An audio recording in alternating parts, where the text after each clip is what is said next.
Hey guys, welcome back to another episode of Her Faith Inspires podcast, where we take cultural issues and align them to biblical truth. I have a really exciting episode for you today just because I met Trudi Shiu, and I know you were seeing that in the description as well, but I met her through an online apologetics class, and it's abortion apologetics, and I was reading her, we all kind of had to write back and forth as a class and just explain why we were in the class. And as I read her background and why she was taking the class, I was so fascinated. And I don't always do this, as those of you who listen to me know. I don't just ask anybody to come on my podcast. Like, I screen them, I watch them, I listen to them. But she's coming at this from experience, and we're talking about abortion and the real ins and outs of abortion from Trudi, who knows what it looks like and what women go through when they have an abortion.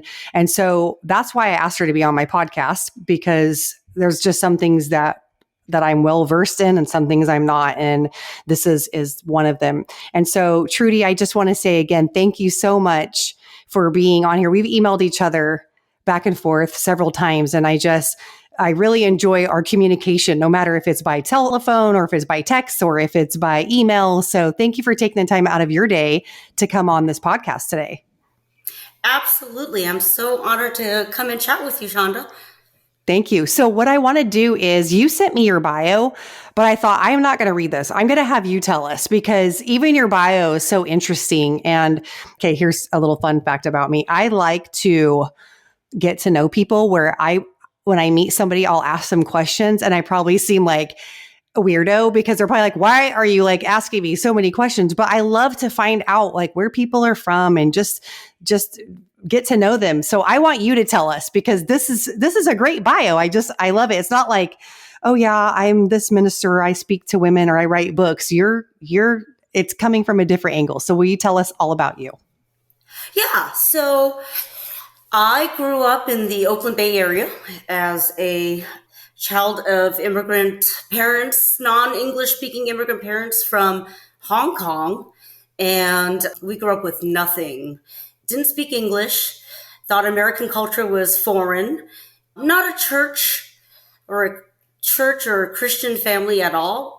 I grew up kind of in a very traditional household where my parents were Buddhist and we worshiped ancestors. So it was certainly not the Christian home that maybe a lot of your listeners are accustomed to. I would remember coming into the family area with these giant portraits of dead ancestors, and there's would be sacrificial tangerines and vodka and the burning of incense to memorialize our ancestors. So if we give them gifts of food and offering, they are supposed to give us favor. So that was very different than I'm sure a lot of your listeners are accustomed to. Mm-hmm. You were saying in your bio, as I was reading too, that you went to a church or attended a church or something when you were like around a teenager. So was that like memorable? Did it resonate with you? Like what was that about?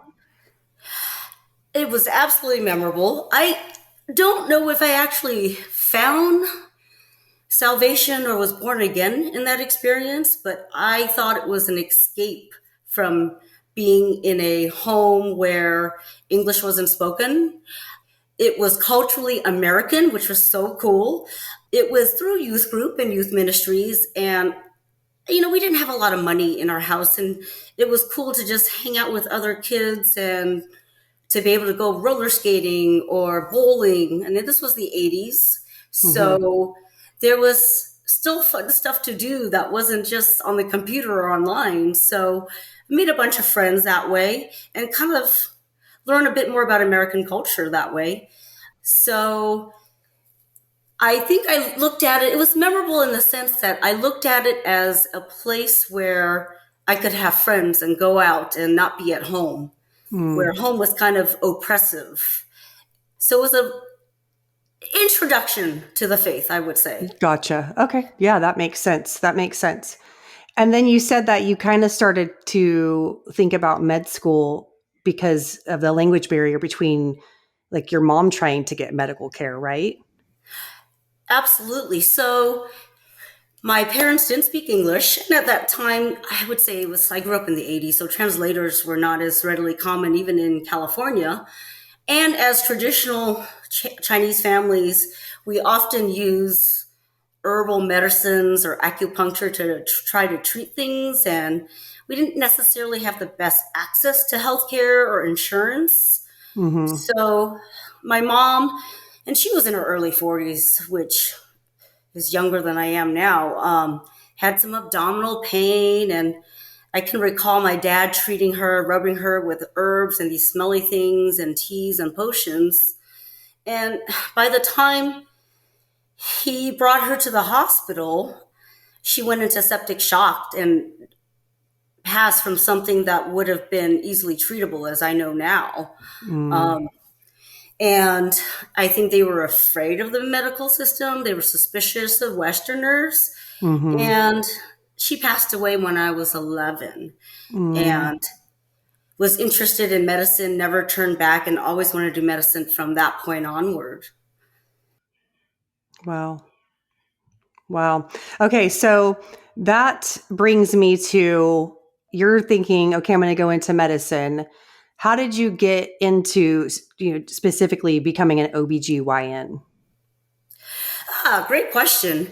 So, nobody knows what they want to do in college or even in med school. I thought I'd want to do family practice because that was the only doctors I had really seen, which was we had a really nice family GP in Chinatown in Oakland who spoke Chinese and was relatable. And that's all I ever knew about medicine.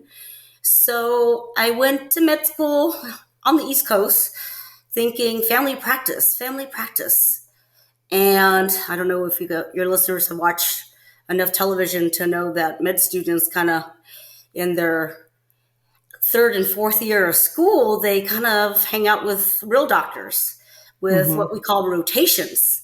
So being that I thought I wanted to do family practice, I picked family practice as my first rotation in the third year of medical school and was, this probably was divinely appointed. Was I got to go to a little rural hospital in southeastern Pennsylvania where the family practice doctors still did OB. They did their own deliveries. They assisted surgeons. And I was super blessed. I saw a birth, and that changed my life completely because I may not have known God at that point, but when I watched a baby be born, it was like, I don't know, maybe Moses in the burning bush. It was like the heavens opened and it was like a miraculous experience to witness a birth of a baby coming from this woman.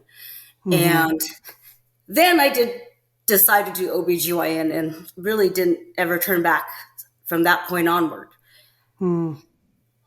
Interesting. That's what I think. If I was to be a doctor, I think I'd love to deliver babies too. So I don't blame you for choosing that. It seems like if you're going to the hospital to give birth, it's a joyous thing. Nobody's sick. Hopefully everything will go well with the delivery, but it's like mostly it's to celebrate the birth of a baby, right?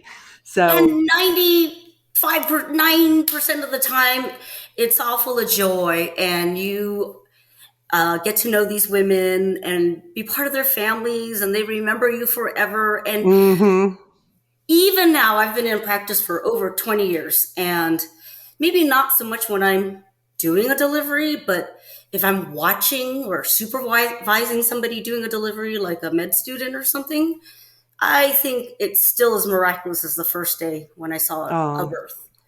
That's awesome. I can tell you right now, cool. my OBGYN meant a lot to me. And it was like, if she was out of town, it's like, don't go into labor, because you just get to where you trust your OB, and even the nurse practitioner who we'd have to go see. I'm like, I don't care if it's you, the nurse practitioner, or my OBGYN, like it's going to be one of you though, because I trust you guys, and you followed me through this far. So yeah, that's amazing. So while you're going through college, at what point did you begin performing abortions, or is that something you kind of knew you, like going into that field, you kind of knew in the back of your mind, like, oh, I know I'm going to do this. Like, how did that confront you with the abortion aspect of being OB? So I'll just back up a little bit. With our training, we do 4 years of college and then 4 years of med school. Mm-hmm. So in med school, once I decided to do OBGYN, I mean, at that point in my life, I would be a feminist, and I was pro-choice. I was, a woman without a man is like a fish without a bicycle. I am woman, hear me roar, and, women have rights. And so I was volunteering at Planned Parenthood as we called them clinic escorts at that point. There was some protesting in the Philadelphia area, and we would escort these women from their vehicles or from their cars to escort them into the clinic so they're not confronted by protesters. And have participated in pro-choice events when I was in med school. In med school, it's more of you get a kind of a smattering of different specialties. So you wouldn't necessarily just, I'm going to be like assisting or doing any kind of abortion, but certainly I was involved in the movement when I was a student, and thought that, my body, my choice, and women have this right to have choice, of abortion. And my whole reality, my perception of what abortion was and what has evolved over time has completely changed. Right. So, after the 4 years of medical school, then we do our residency. That's when the training begins for procedures. Gotcha. So as we also have to recognize that you're in California, so there is, state by state, they have differing abortion Yes. laws and things like that. So in California, it's up to 24 weeks that Yes, it's which legal. is crazy. But yes, it's up to 24 weeks. Yeah. Well, New York passed one just a few years ago that is even birth, right? Like I read yes, I read it, but go ahead. You may know how to. It's appallingly disgusting birth, yes. Morally, yes. But I wasn't aware of that. California is 24 weeks, or what they call the point of viability. And the whole irony is that we resuscitate babies that are born at 23 weeks. We try to save these babies, yet we can murder them legally. Yes. So I just want to make sure that people are aware that that state by state, the laws for abortion are different. It's not like a national same abortion laws that everybody abides by. So you might want to look that up. If you're in a different state, you might want to look up what the laws are for your state. But right now, I mean, even the abortion topic is so in the media because of Texas making like the heartbeat. Basically, it's like the heartbeat bill. Once you detect the heartbeat, you cannot abort. And even since that ruling, which has just only been a couple of months, I forget how many babies have been saved by not being aborted, but it's like thousands. So Praise I can't God remember for the number. Texas.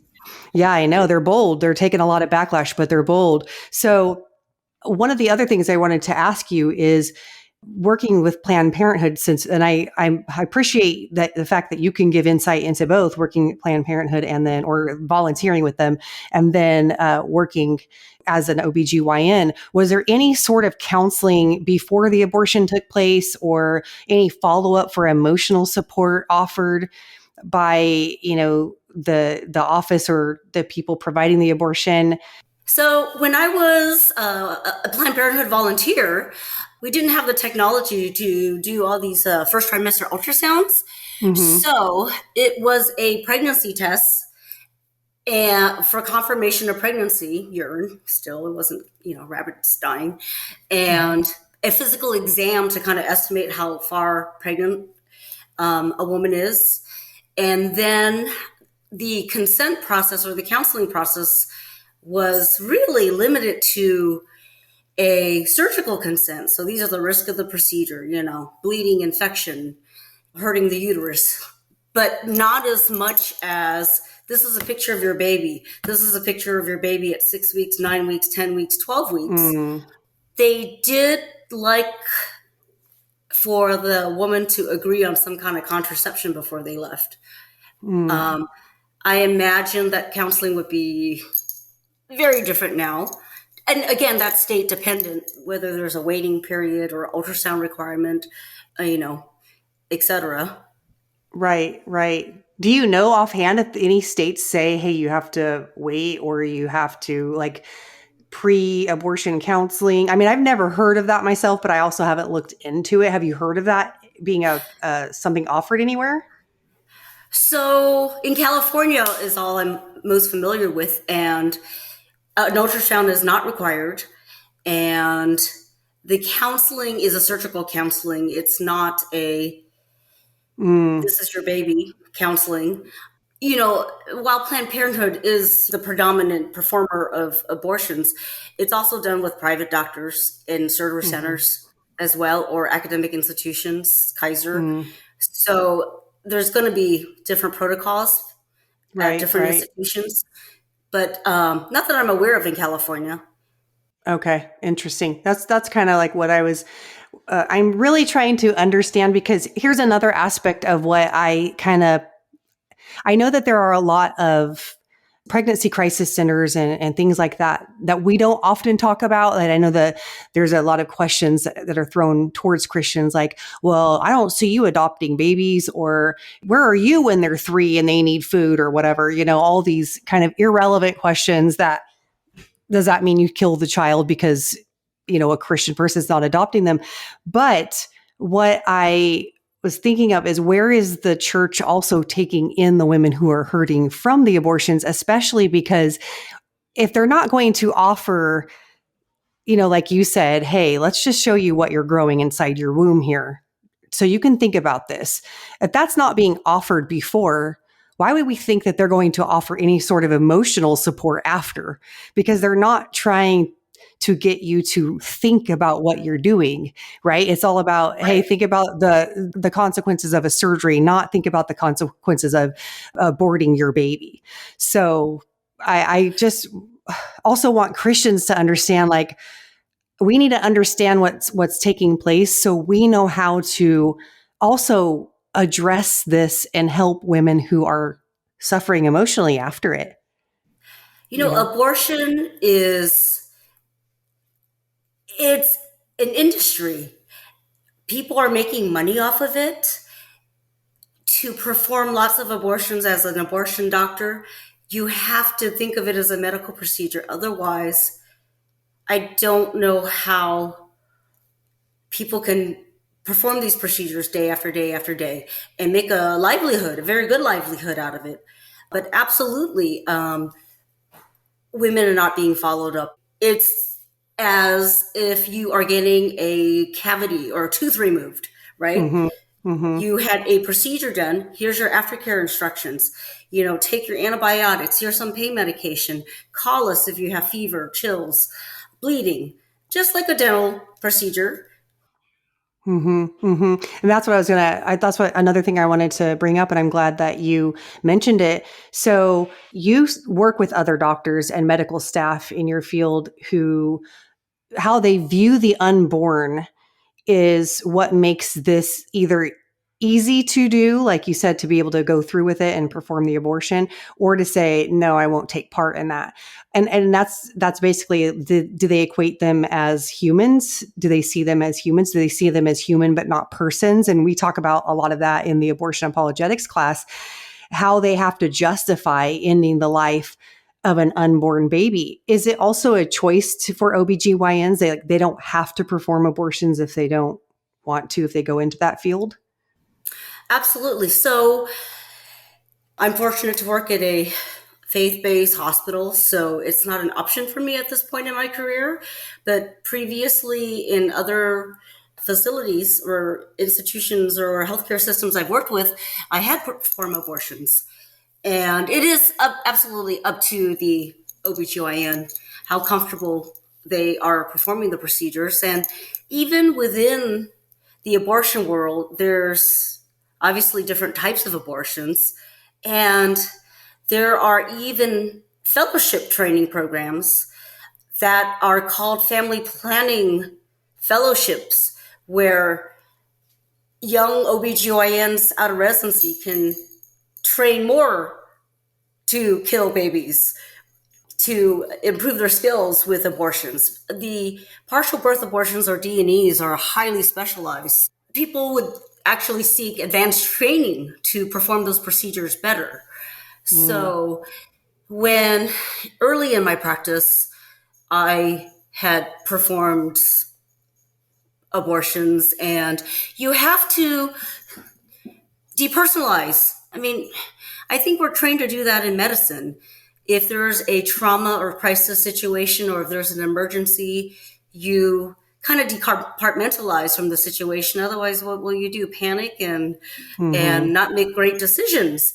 So when I was performing these abortions, I would certainly think of it as tissue or a clump of cells. Has been some changes in how the procedure itself, which I think we're going to talk about later, they're performed. But when I was training and early in my practice, we weren't doing ultrasound guided abortions, which you cannot, as a abortionist, look at an ultrasound, perform a procedure, and not know you're not killing a baby. Yeah. So yes, Go ahead. I think there's a lot of depersonalization or compartmentalization. I think that in California, at least, most physicians that I know are maybe not believers, and maybe atheist or agnostic, and may have an entirely different worldview than we do as believers. Right. That's another thing that I want to bring up to the people who are listening. So when we talk about recognizing whether or not the baby in the womb is human, there really is no disagreement between scientists and doctors that this baby is a human baby. That's not the debate. The debate is viability, or the debate is where we look at the baby as a person when it receives personhood. And that is something, when we look at personhood, we're also talking about a lot of different, you can apply that to a lot of different debates going on in the world right now. But Nancy Pearcey has a really great book called Love Thy Body. I've mentioned it a few times on this podcast, that she talks about this lower story, upper story kind of dichotomy between the body and the self. And she equates that to the transgender movement. She equates that to abortion. And she shows that dilemma throughout all of these different things in culture that we're currently facing, like I said. So the doctors who perform these abortions may say, oh, well, this is just a clump of cells because this baby doesn't feel pain. This baby doesn't have desires. And that's how they excuse away the fact that they can abort them. I also recently saw that one of the guys who performs abortions, that some Christians are giving him, like, applauding him or congratulating him on his position. It's like a high position. And I don't have the specifics in front of me because I did not prepare to even really talk about this. It's just coming to my attention. But some Christians might even say, well, if you're going to have use these embryos and they're already kind of being used for stem cell research and stuff like that, we should use them. And it can be quite shocking to hear Christians and big name Christians say those types of things, because as a Christian, there should be no good reason for abortion. Even sometimes I've seen other Christians say, well, I don't like abortion, but if it's for rape, then I do understand and I think it's okay. When you look at the statistics and the data of women who have abortions because of rape, it's less than 0.1%. And it could be even smaller than that. It's rare. Yes. Typically, abortions are done for convenience. It's the wrong time. It's the wrong baby daddy. I don't have money, or I don't have the resources right now. Gender selection is a thing now because of our early non-invasive prenatal diagnosis. We can get gender results very quickly 10 to 12 weeks. And I've had people request abortion because they don't like the gender. It's Down syndrome. It's going to be not the right time. So all this is all the arguments about rape or incest. Or it's a diversion about the true issue is that a baby is a baby. There is, once there is a pregnancy, that is a unique individual with unique DNA. That's not the father or the mother. That is a unique person. Embryology supports that. Science supports that. It's people, when they have a different worldview, can twist this baby inside the womb into anything they want to redefine what a person is, or the dignity of human life within the womb. So completely agreed. Yeah, so true. So I know that this, I asked you because to explain the different procedures for abortions based on the gestation period, because there's a morning after pill, obviously that's taken quite early on when you find out you're pregnant, et cetera, et cetera. But I also want to give the disclaimer if, for those of you that might say, okay, this is really hard to swallow. Let me say something about myself. Frank Turek ended up sending an email. I got it today about sacrificing on the altars of convenience, or it was something like that. I'm going to link that. I asked him if I could link that, and he said, share it. So yeah, it was like 5 minutes, and he relates it back to Molech in the Old Testament, who the god of Molech, and it was the Canaanite god. And this is why in the Old Testament, when God told the Israelites to go take over the land of Canaan, they overthrew them, and it was, people will question God's goodness when they see how God allowed the Israelites to go take over Canaan. Well, Canaan, it was so wicked and evil. They were sacrificing their babies on the altars of Molech. And he goes into detail of what that looks like. And it shows at the end aborted babies, real life aborted babies. And he said, warning, it's not politically correct. And I've always tried to protect myself from seeing the reality of what happens, because it's heart-wrenching. It's hard to watch. It's hard to listen. But I feel like sometimes we protect ourselves when we do that. And it's good for us to know the reality of the situation, so we don't turn a blind eye and just, go in and make breakfast, make a snack, cook dinner, whatever it may be, just to keep living life, so we don't have to see the ugliness of it. So that's why I asked you. And again, Trudi, I appreciate you doing this, because I know it's not the easiest for you either to talk about it, but I really would just like to talk about the different procedures of abortion based on gestation period, because it's not like, just take a little morning after pill at week 24, so. Yeah, absolutely. I want to keep your listeners in mind that, I think there's probably more awareness with that Texas heartbeat law that, the baby, and weeks is kind of weird in OB. It's based on the last menstrual period. It's not based on conception. That's just because that's the way we've always done it. And by convention, that's what we use. So when the Texas abortion heartbeat law says 6 weeks is typically when there's a heartbeat, that's like 4 weeks from when conception happens, because the last menstrual period would be the 2 weeks prior to ovulation. So the fetus is just so amazing. There's so much change so quickly. So, keep in mind that at 6 weeks gestation, there's a heartbeat. And while you may not see it, there's little limb buds and little faces are developing. And maybe 20 years ago, we weren't doing all these ultrasounds, but now we do all these first trimester ultrasounds, and the details are so, nobody can deny that this fetus is a baby by 8 weeks. And that's only like 6 weeks from when conception happened. You could see this baby moving in there. It wiggles, it turns, it responds to stuff. And by 10 to 12 weeks, it looks like a baby. It responds to noise, it dances, they hiccup, some suck their thumbs, and they can have little personalities. Some move more. I do lots of ultrasounds. I love ultrasounds. Yeah, I love it too. They're so fun. And it's so fun to just follow a woman through their stages of pregnancy, because the growth is amazing how quickly this ball of cells becomes a full-on baby that has a personality. And by 8 weeks, they feel pain. They respond to stimulation. You could poke at it and it responds. It'll move. But in any case, I digress here. In California anyway, there's 3 primary forms of abortion.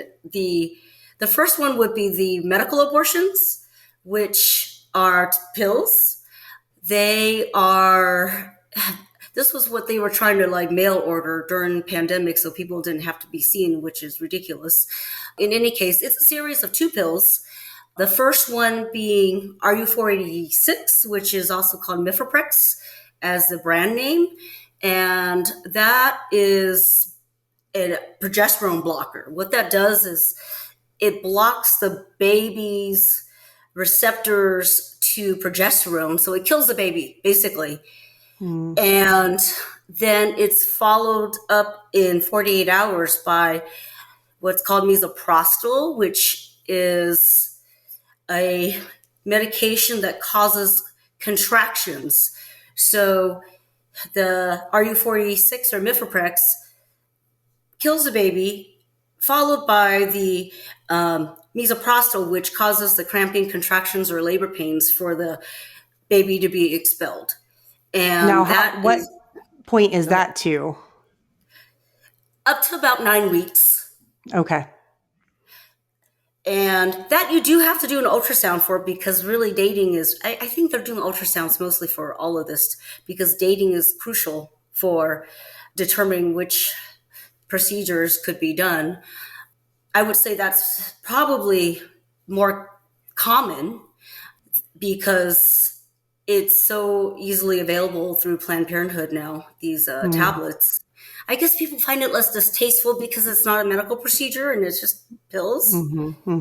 Now, when that happens at 9 weeks, is there still anything visible when the woman passes? Okay. So I would say prior to maybe 7 or 8 weeks, it looks more like what passes looks more like, oh, sorry for this visual. No, you're fine. 7 to 8 weeks probably looks like a tissue, like meat, like liver. It looks like liver. Okay. Further along, it takes on kind of a more pale appearance where it looks like, I don't know, like a tadpole or like a fish or something when it passes. So it's recognizable, I would say. Okay. Wow. Yeah. So people do that at home. It's supposed to simulate a natural miscarriage. And I think with these medications, people think that it's not as serious. It's just taking pills to release your tissue or clump of cells. It's easy to not regard human life when it could be ended so easily with pills. So that's up to 9 weeks. And like you said, I guess it's more convenient to do this at home. So what would be the next phase, like 9 weeks or 10 weeks to what? So from prior to the 9 weeks, I'll just backtrack. I think women still have a choice to do a D&C, which is dilatation and curettage. That would be the traditional surgical abortions. They are done up to 12 weeks. And I remember when I was a resident, we would do them like 10 of them in, so sad for me to say that, like 10 of them in a 2-hour span of time, like there was just so little value to human life. They're fully awake. They may get an ibuprofen for cramping. At that point in time, in our clinic situation, we gave them something to help them relax, which is like a Valium and ibuprofen, and you are wide on awake when this happens. So you are on stirrups, an exam table in a clinic, and you're given these tablets to hopefully help with cramping and hopefully help you relax. Doctor puts in a speculum to look at the cervix, and the cervix is dilated with these metal dilators. Oh, a backtrack is the cervix is numbed up with some lidocaine, just like at the dentist. And while you're fully awake, there is this tubing that goes inside your womb, and it literally sucks out the baby. And you will feel, hopefully not too much, but you will feel cramping, and you will feel this process happening as the baby's sucked out of you. I remember distinctly when I was a resident, you're given crackers, graham crackers, and apple juice afterwards in the recovery room. And you walk out of there that same day, like a dentist appointment. It's like a mickle. We would do 10 or 12 of them a night. Wow. So that's up to 12 weeks, you said, right? Yes. That's the end of the first trimester. That is the end of the first trimester. Yes. Yeah. Wow. Okay. So you're going to go into the third option here. Sorry, I want to ask you another question, but I'll wait because I want to hear that third one. So the third one would be later. So 12 weeks onward. In California, up to 23 weeks. We call it a D&E, otherwise known as a dilatation and evacuation. I guess some people would call it a partial birth abortion. And that is a much more gruesome procedure. And it's done in 2 stages. So the first step is the woman is seen in the clinic, and the abortionist would place what's called laminaria, which is these really weird little things that look like matchsticks, and they're actually made from seaweed. And they're dehydrated seaweed, basically. They're shoved up into the cervix, as many as we can get up there. And what that does is it absorbs vaginal discharge or moisture and allows the cervix to dilate slowly over the next 24 hours in preparation for the procedure. We've seen this happen where the dilation in itself will cause an abortion. Women have delivered live babies at home at 14, 15, 16, 18 weeks because the cervix is dilated. Then it goes into the second day of the procedure, which is done under some sedation or anesthesia, where the abortionist will take out the laminaria, so the cervix should be dilated like for childbirth. Now, sometimes the baby is born because the cervix is dilated, a live baby. That is something that people don't realize. After the laminaria is taken out, then this is truly disgusting, the cervix may be dilated some more, and there are actually these clamps. They're called Sophie clamps. They look like small baby salad thongs, literally, but maybe a miniature version of a salad thong, like to pick up food. And what they're used for is to reach up into the uterus to crush the baby's skull so that the baby's killed at that point.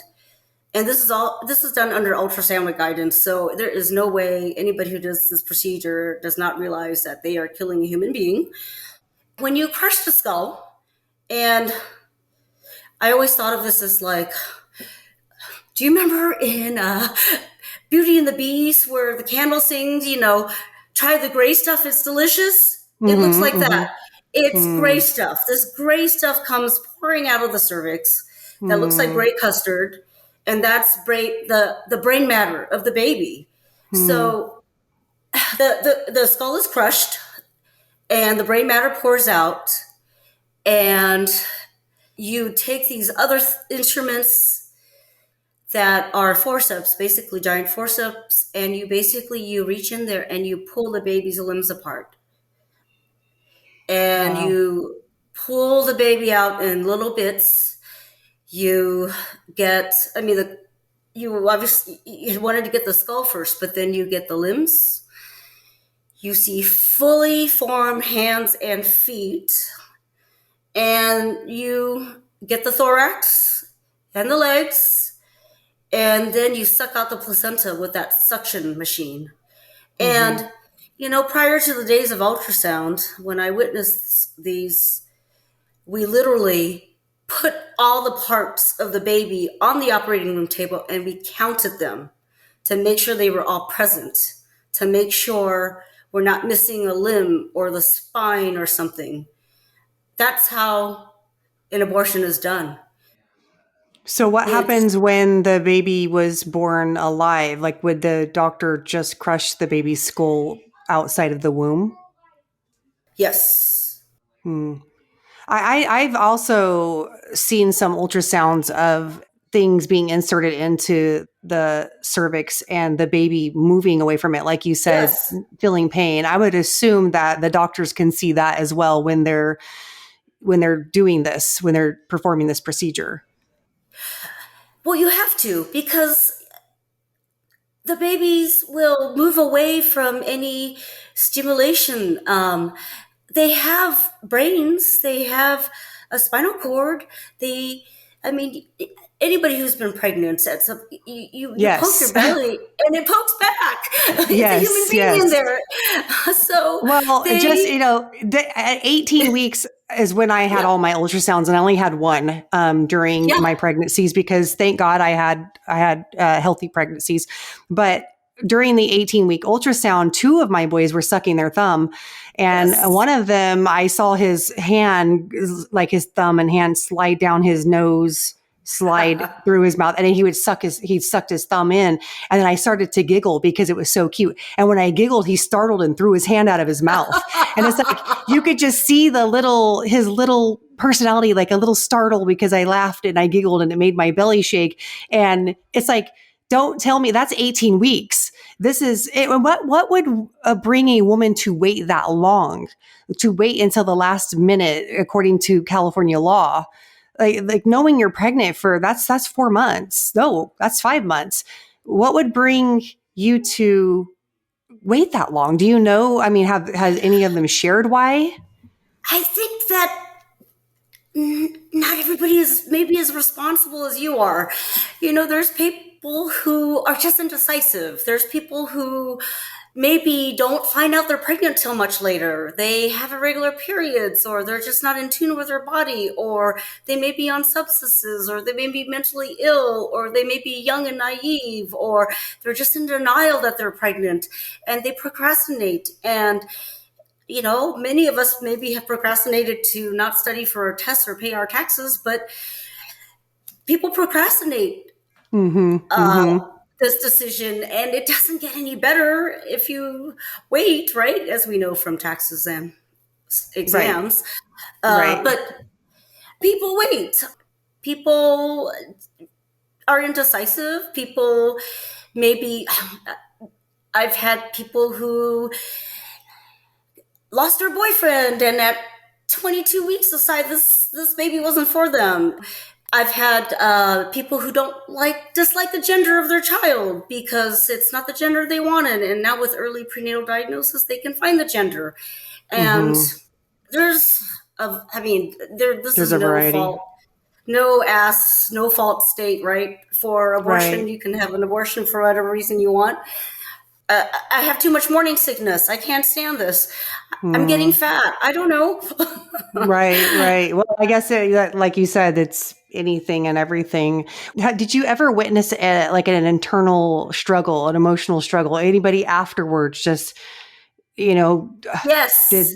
okay. What was that like? Is that more on the end of the norm for most women, or Um, if they don't talk about it necessarily. More of the abortion regret comes later on, when I've had women who may have had abortions in their younger life, and now that they have a newborn, they have the sudden epiphany that they killed their child at a different point in their right? life. I had one woman who is a believer, a Christian later on in life, who, when she did become pregnant later on, she was so fearful that something would happen to her, that God would punish her for having an abortion in her previous relationships. And she had so much fear and anxiety and depression during her pregnancy because of her previous abortion. So I think it's a thing that people don't talk about with their doctors, maybe even with their friends or family, because in this state anyway, abortion is a medical procedure. Right. And you don't call your girlfriends every time you get a tooth extraction because you're mourning your tooth or your appendix, right? Right. From the church, we don't talk about it. We need to talk about it, abortion regret, and because people are ashamed and people don't want their pastors to know, or their women's pastors to know, that they had an abortion, and maybe they have depression, or maybe they don't know how to process this and mourn the loss of their baby. I think it's not talked about in secular circles because it's a medical procedure, and in our world, unfortunately, it's not talked about because of the shame that women have. Right. And what's funny about this is that Saturday Night Live just came out with a skit where Cecily Strong dressed up like a clown and played Goober the clown, who had an abortion when she was 23. And she's talking about how normal abortion is, but if people would just stop talking about it, that she could live her life, in peace. But because nobody wants to stop talking about it, she has to talk about it too. And that's the thing, is that our culture is trying to now normalize this. And I just wonder how many women at 23 weeks gestation know and are told, okay, so when we put you under, we're going to crush the skull of your unborn child and tear your child limb by limb to make sure. I mean, I doubt, you can correct me if I'm wrong, but I doubt the doctors are telling them what they're doing to end their baby's life. They're probably more preparing them for the procedure and what they're going to go through recovery and stuff. I mean, am I wrong about that? Or is this graphically described like you described it to us? Absolutely, it's not graphically described. We have great euphemisms. We call it the procedure. We call it pregnancy termination. We don't call it the mass murder of children and babies in a woman's womb, ripping the baby's limb from apart while the baby can feel it without any anesthesia. And there is documentation that babies by 8 to 10 weeks, because they have a brain and a spinal cord, can feel pain.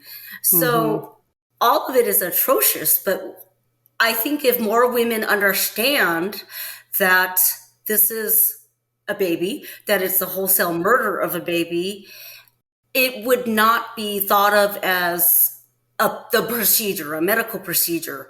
I have to do what's right for me at this time in my life. It's so easily glossed over. It's so easily just medicalized, like, I don't know, a toenail removal. Right.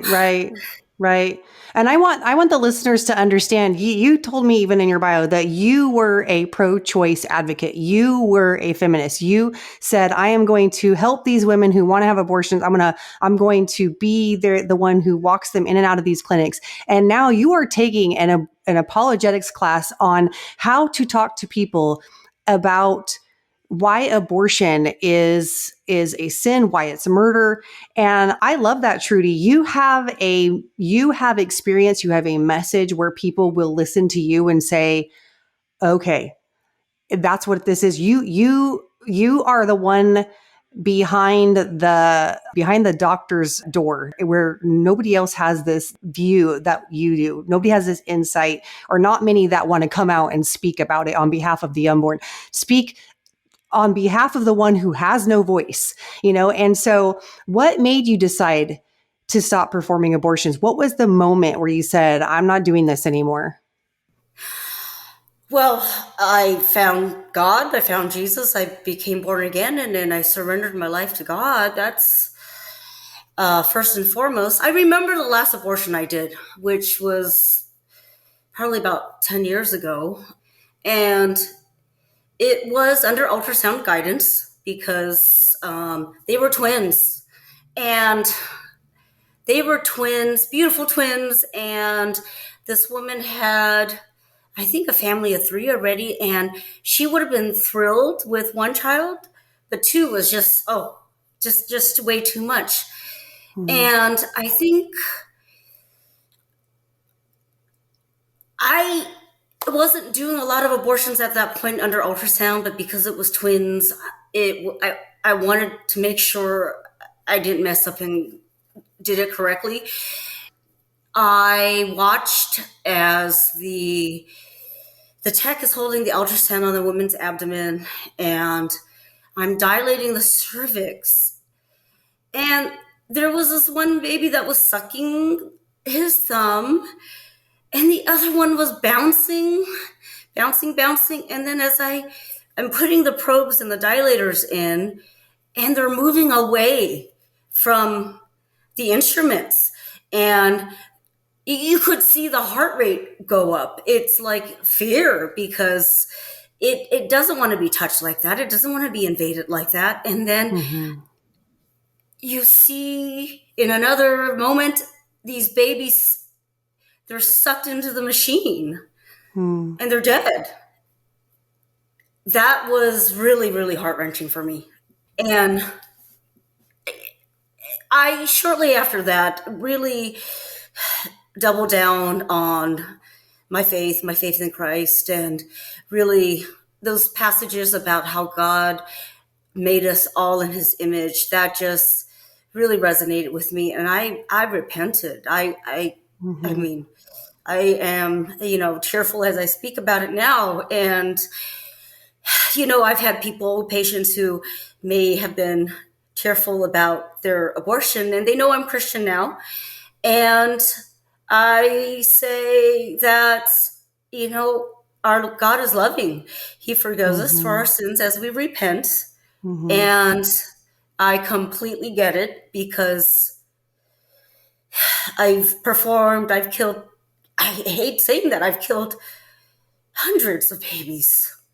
And at some points in my life, I felt like a serial killer, like, Jeffrey Dahmer, or it's only by God's grace. It's only by God's grace that I can say and speak to you truth about this, and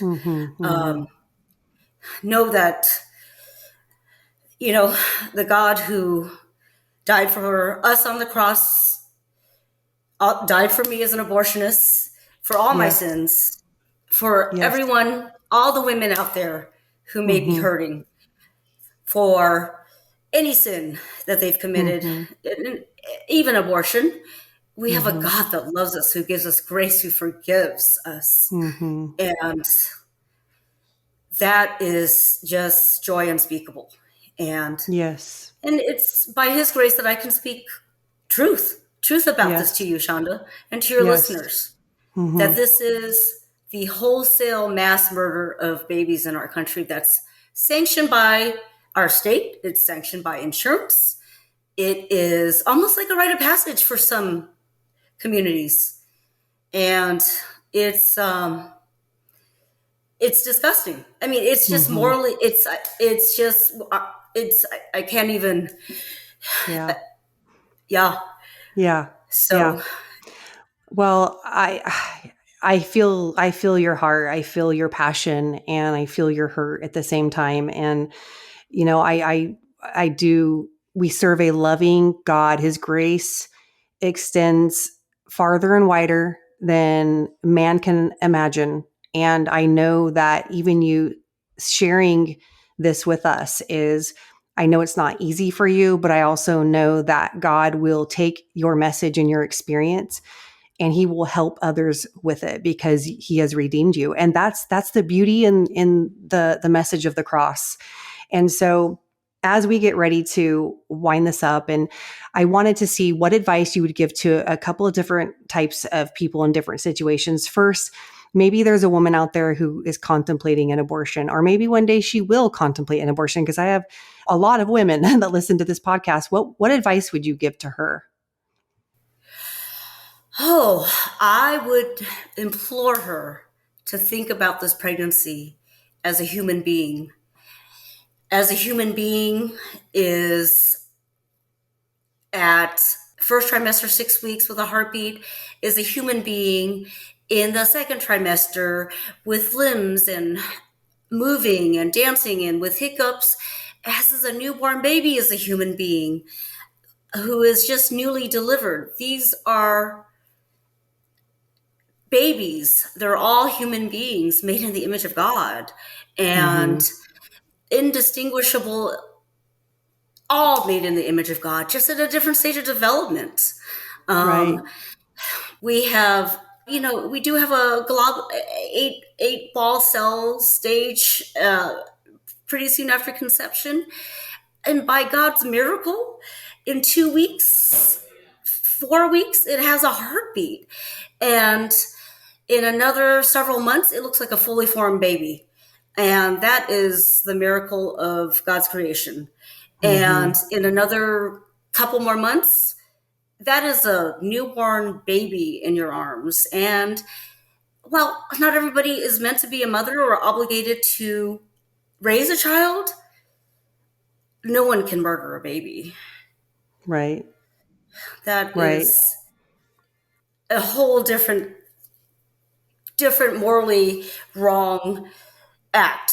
So not everybody is meant to be a mother or obligated to be a mother, but nobody should murder their baby.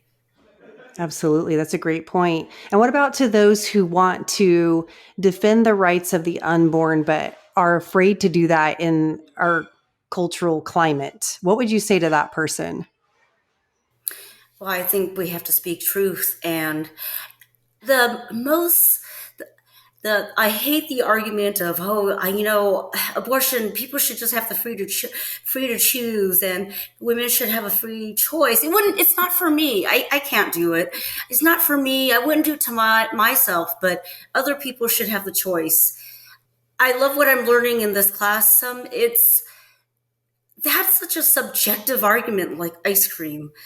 The we have to first start off with that there are moral absolutes. There is right and wrong.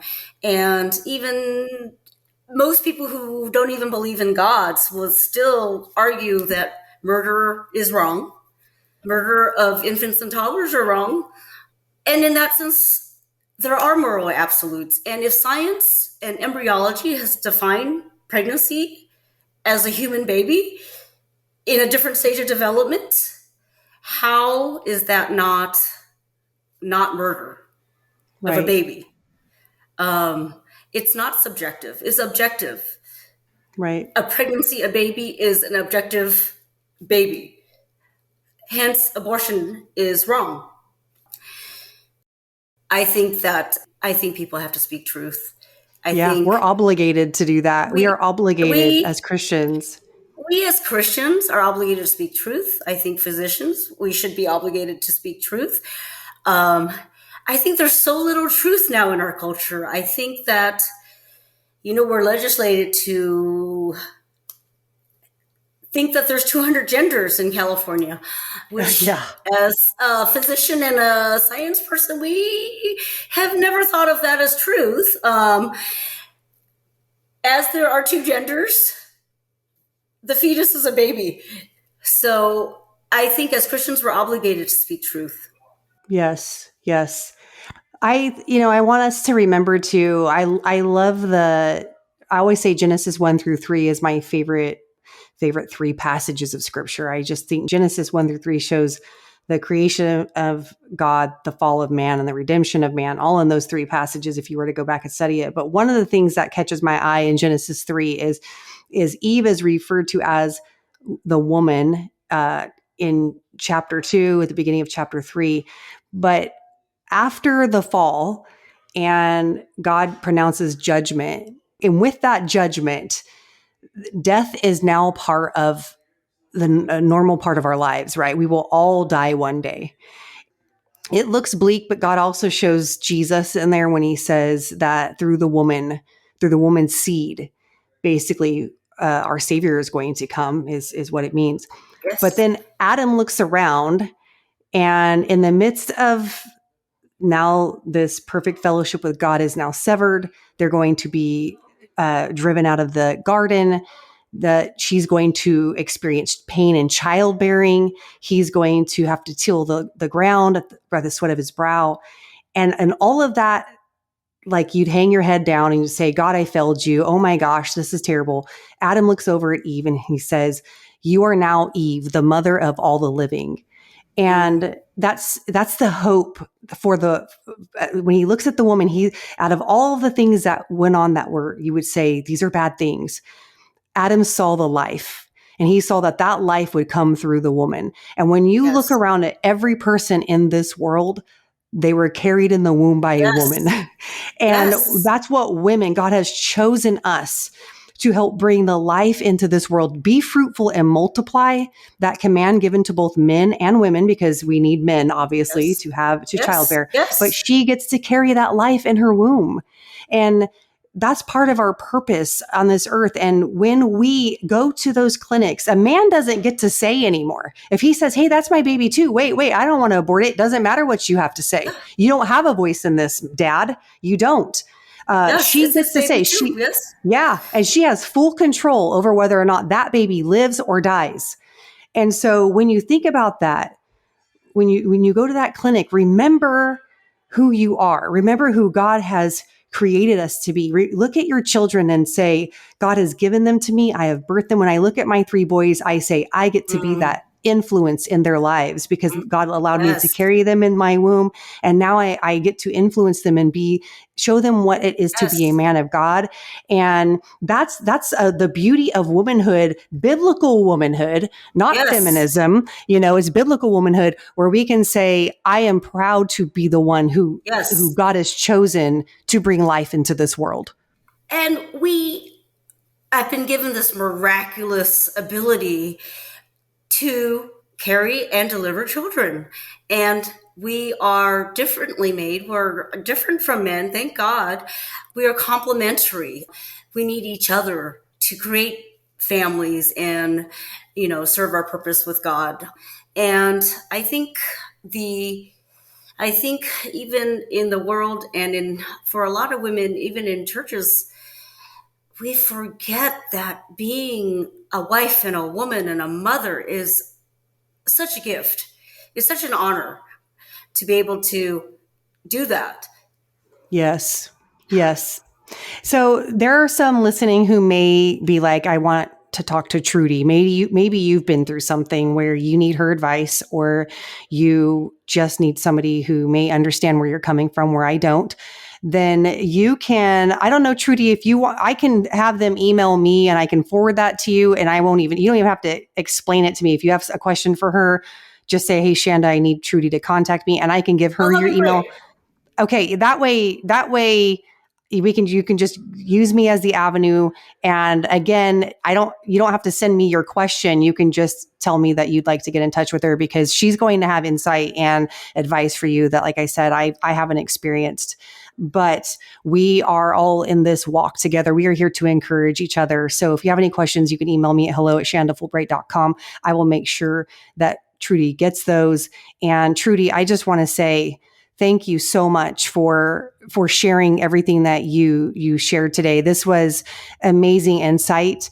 I love that God has chosen you to now use this story of what the enemy meant for evil, that God will take it and use it for good, because you are obedient to go into uncomfortable conversations and help other women, and you will help women. I just want you to know that I just have so much respect for you. I have so much respect for you that you would take on this task, because like I said, I know it's not easy, but I want to encourage you to, if you're listening and you have a podcast and you want to reach out to Trudi too and have her talk, then maybe she's willing to do that. But I would encourage you, Trudi, to continue to use your voice where God opens those doors, because I'm telling you right now, it's powerful, very powerful.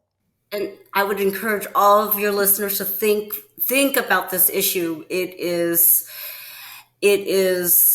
should be out in the forefront of the church, and for us as Christian women who want to defend our faith and to save babies, because I think every life is so important. I mean, we are all made in the image of God, and He created us. He knows all of us before we're born.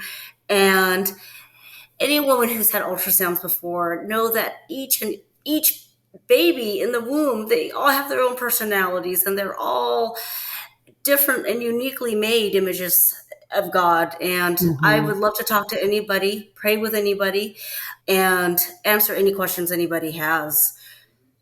Yes, thank you so much. If you're listening, and again, if you have any questions, you can email me at hello@shandafulbright.com. I will be sure to get you in touch with Trudi. If you know of somebody who would benefit from hearing this, please send it to them. We are not here to make anybody feel ashamed. We are here to bring hope and encouragement and to bring awareness to what the real issue of abortion is, what it looks like.